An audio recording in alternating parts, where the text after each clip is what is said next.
About 2 months ago, I decided to do something quite crazy.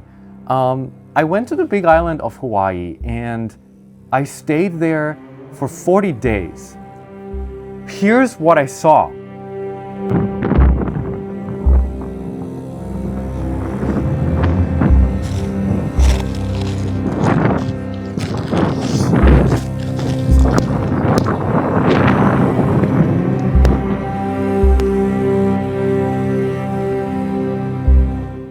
What you're about to experience in this video is a mix of nature's raw power, science, and people.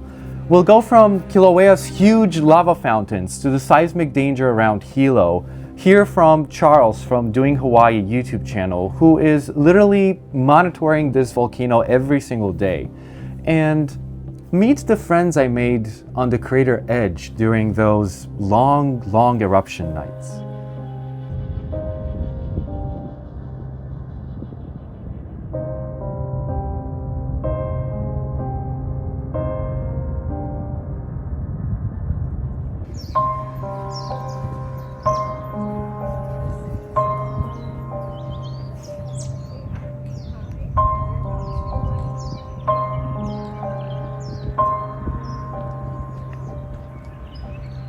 In 2018, rivers of lava covered roads, forests, and entire neighborhoods. Yet, at the same time, they created nearly 1,000 acres of new land.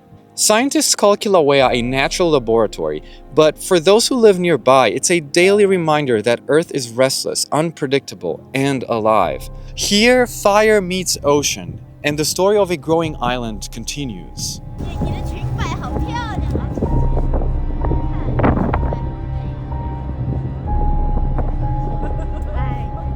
Oh, you can see the tornado now, you see it? Right in the middle. Wow.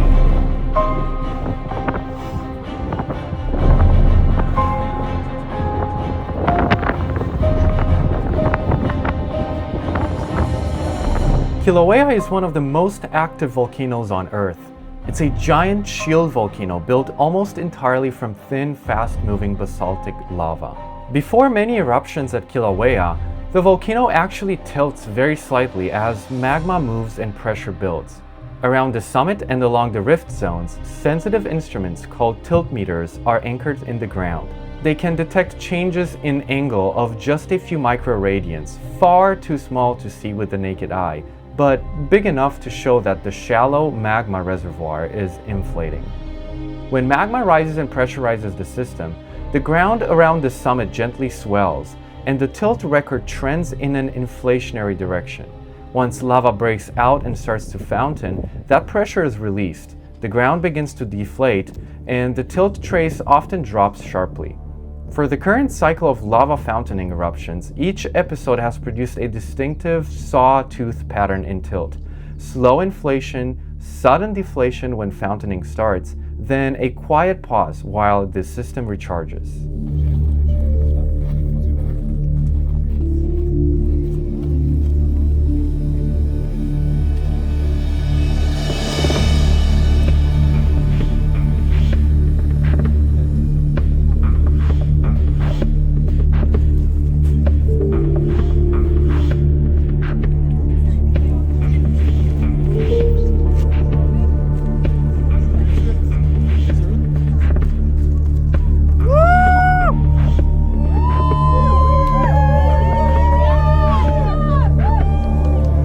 Here I am on the slopes of Mauna Kea, already 3 kilometers above sea level, higher than most mountains in the world.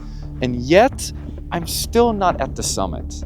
As you can see, I'm standing above the clouds, a reminder of just how tall this volcano really is. From base to summit, Mauna Kea is the tallest mountain on Earth. If you measure it from the seafloor, its true base, Mauna Kea rises about 10 kilometers, taller than even Mount Everest. And it's not just tall, it's massive. Mauna Kea, together with its neighbor Mauna Loa, makes up much of the Big Island. The bulk of this single volcano bends the Earth's crust beneath it under its own enormous weight. Think of the Earth's crust here like a mattress, piled on the weight of hundreds of thousands of cubic kilometers of rock, and the crust sags. This bending doesn't just happen once, it's a continuous process. The crust flexes, faults shift, and sometimes earthquakes are the result. Some of these quakes are small, barely noticeable, but occasionally the stress release is large enough to produce damaging earthquakes. These are not the typical earthquakes people often imagine with volcanoes, but earthquakes born from the sheer weight of the volcano itself.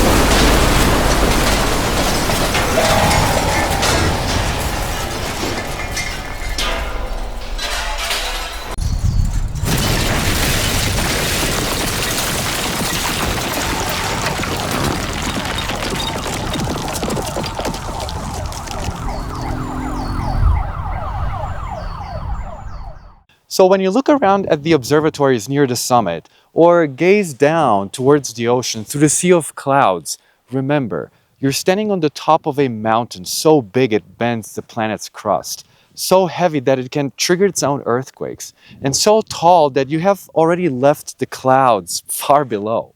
Mauna Kea isn't just a mountain, it's one of Earth's giants.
So I grew up in Romania, and I would say the average size of a leaf it's about this size. Here on the Big Island, this is a leaf. Huge, huge.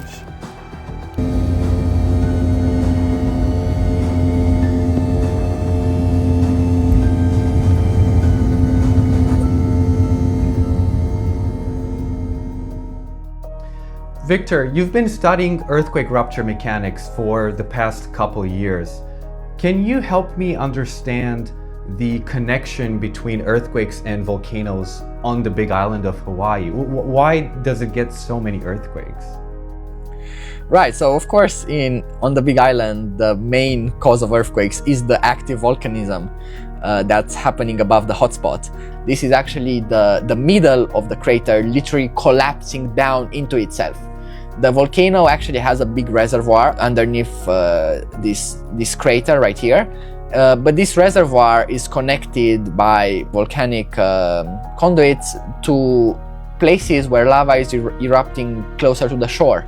So as magma is flowing from these reservoirs to the east rift zone, these are getting depleted, and so this creates voids that allow the rock to fail.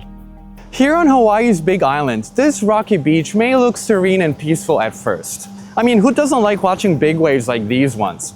But this beach hides a dramatic danger. Beneath my feet lays the Helena Slump, which is basically a massive section of Kilauea's southern flank. In fact, scientists have discovered that this massive flank is slowly sliding towards the ocean by about 1 or 2 inches every year. If it were to collapse suddenly like it did in the past, this could trigger a massive earthquake and a giant tsunami racing across the Pacific Ocean.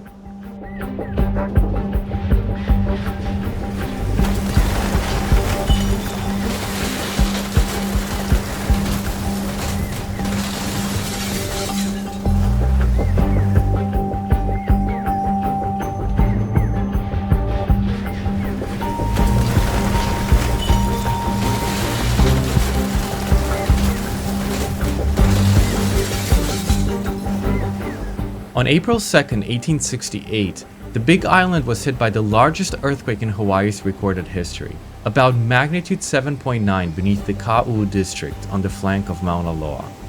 Minutes later, the shaking turned into something even more terrifying. Along the south coast, parts of the island suddenly dropped several feet as the flank of Mauna Loa slumped toward the ocean. That sudden motion helped launch a tsunami. People watched the sea pull back, exposing the reef, and then walls of water, over 20 feet high in places, came crashing ashore. The waves destroyed coastal villages, swept away houses, livestock, and people, and kept coming in sets for hours. Around 47 people were killed by the tsunami, and together with quake-triggered landslides upslope, at least 77 lives were lost.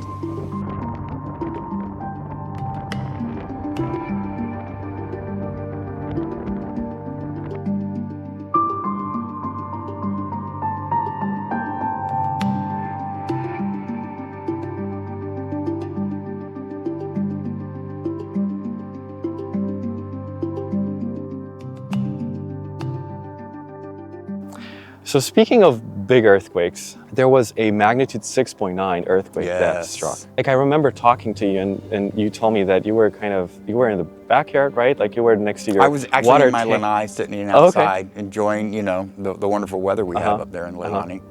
So you probably felt the P waves coming first, very just briefly, because you were very close to the epicenter. So then right after you felt that the earthquake started, then you had the big movement, right? Like kind of like a jolt that just moved everything in one direction, right? You would you would think. However, there was no lead up to it. When it happened, it was kind of, I don't want to say it was backwards in what you would expect, but there at the very beginning, I guess when the main pulse of energy was released, there was a big shove. Right. And that's what I noticed first. You know, everything just jerked. And I was sitting actually by my catchment. I have a concrete catchment, which is under the lanai. And that first jolt of energy that was released literally caused the water in my catchment to come out, literally jump out, and I lost about a foot of water. And it literally just fell down behind me and flowed underneath my feet. And so I had that combination of the jolt, wondering what was that. I thought, you know, my house had just fell down. And then I have this flood of water, a mini tsunami, you could call it, underneath my feet. And then as I stood up to start to investigate, that's when the shaking started and the house began to rock and roll. And it's like, I thought to myself, what do I do? In Hilo, the connection between earthquakes and volcanoes is more than just geology. It's a daily reality that shapes how people live, build, and prepare. The question will never be if the ground will move again, but when, and whether the town's structures and the community within them are ready.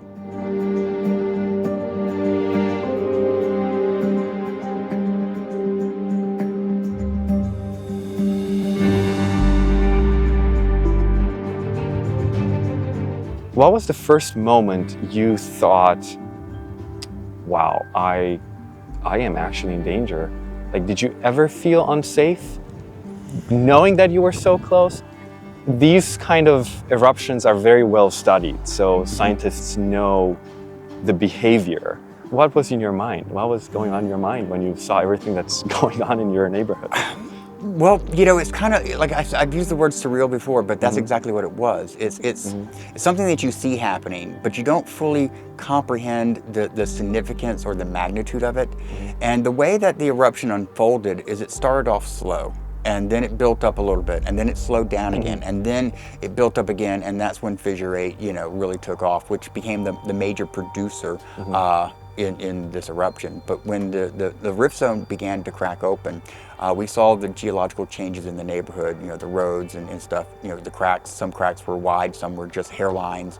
The first cracks we saw, which was, I believe May 2nd, was down actually off of the street I live on, at the very end of it, towards the bottom of the neighborhood. And it was just 2 cracks across the road, and there was no steam or anything coming out. But then as the eruption progressed and all the fissures opened up, because they didn't open up in a line like 1, 2, 3, 4. They opened up 1, 3, 5, 7, 9, for a total of 24. And believe it or not, it was fissure 10 and fissure 11 that opened up, which was actually further up the rift zone towards Pu'u'o. And it was fissure 17, I believe, which was the lowest one. So it kind of shows that, there was no order of operation, so to speak, there.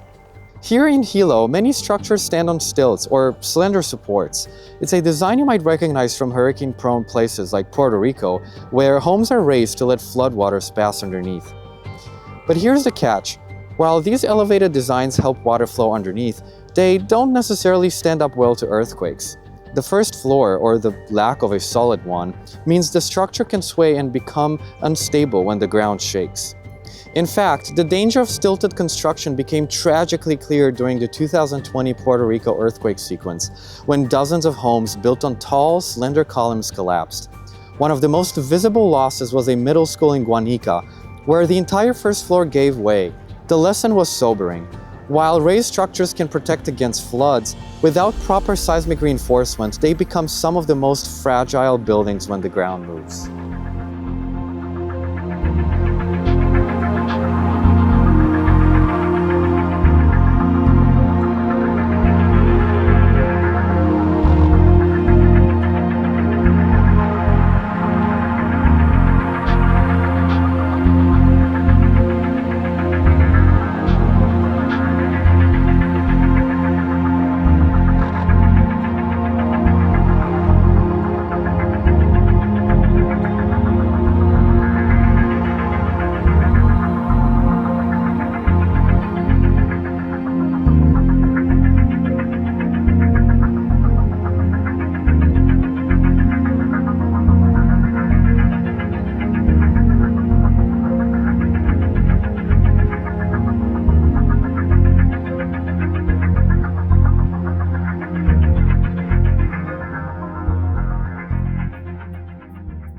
It's not the on-island quakes, it's the off-island quakes. So if you're on the island and you hear a report that a 7.3 or 7.5 has happened, in Alaska or California or Russia coast or Japan or anything like that, then that's what we need to be concerned with. And it's not that where you're staying is concerned, it's if you're at the beach.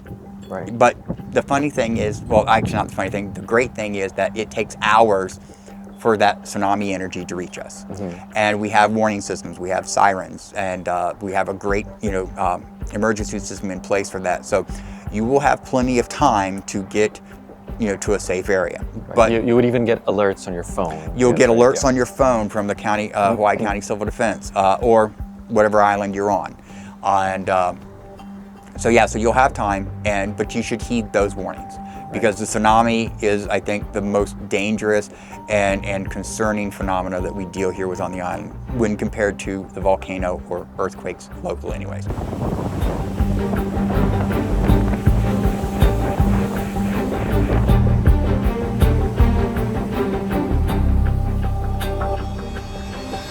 It would probably take you 5 seconds to talk with your loved ones and say, like, if there's an emergency and we cannot reach out to each other, where is our meeting spot? Exactly. Yes. It's the best thing you could do.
Wow. Amazing. I love Hawaii. It's so good. wanted to show you this. These are some of the biggest waves I've found of the big island.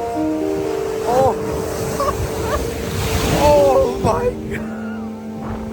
What have I done? As if this wasn't enough. It just started raining out of nowhere. Oh my God. This rain is really cold.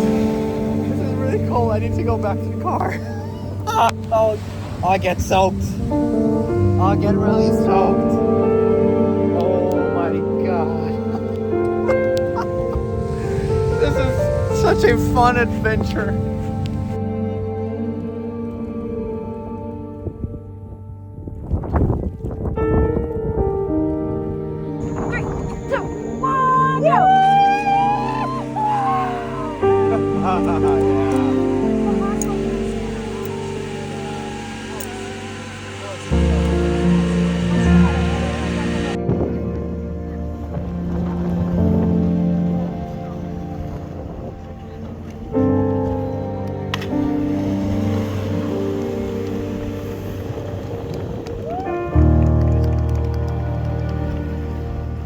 In Hawaii, the Earth reveals its power in a way found almost nowhere else on the planet.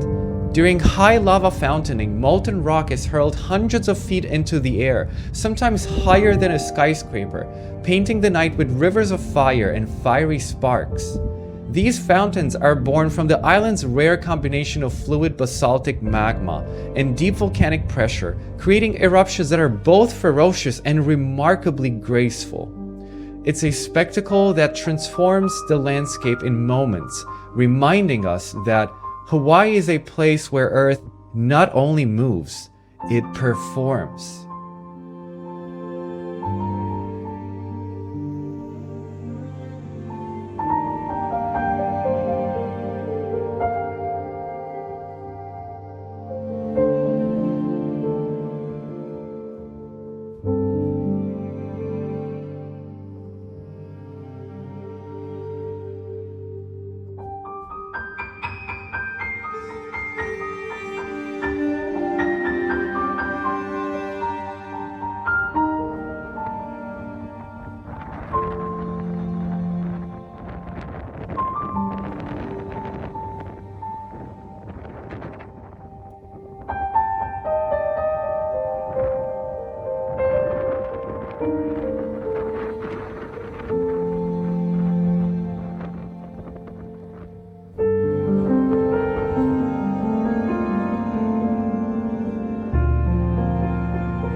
As the sun sinks towards the horizon, Mauna Kea exhales a shadow that seems to float rather than fall.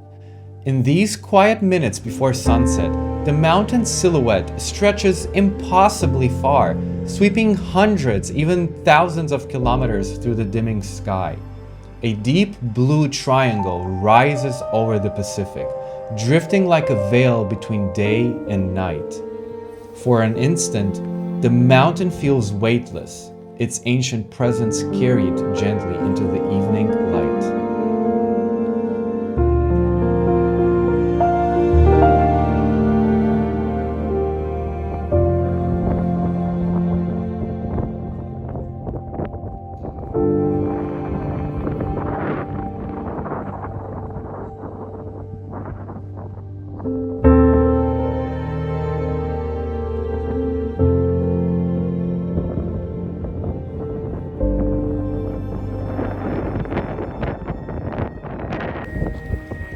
I can extend this traveling thing further. You could. So.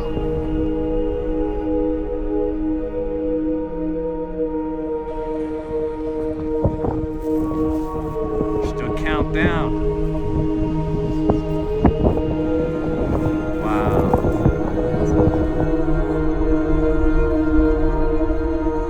In a land shaped by fire and trembling earth, I've discovered that the forces molding our world are not only beneath our feet, but beside us as well.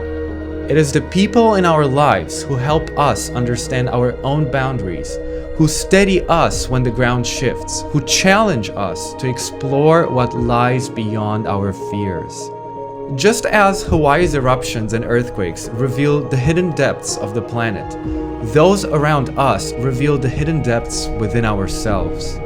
Through them, we learn where we stand and how far we can rise.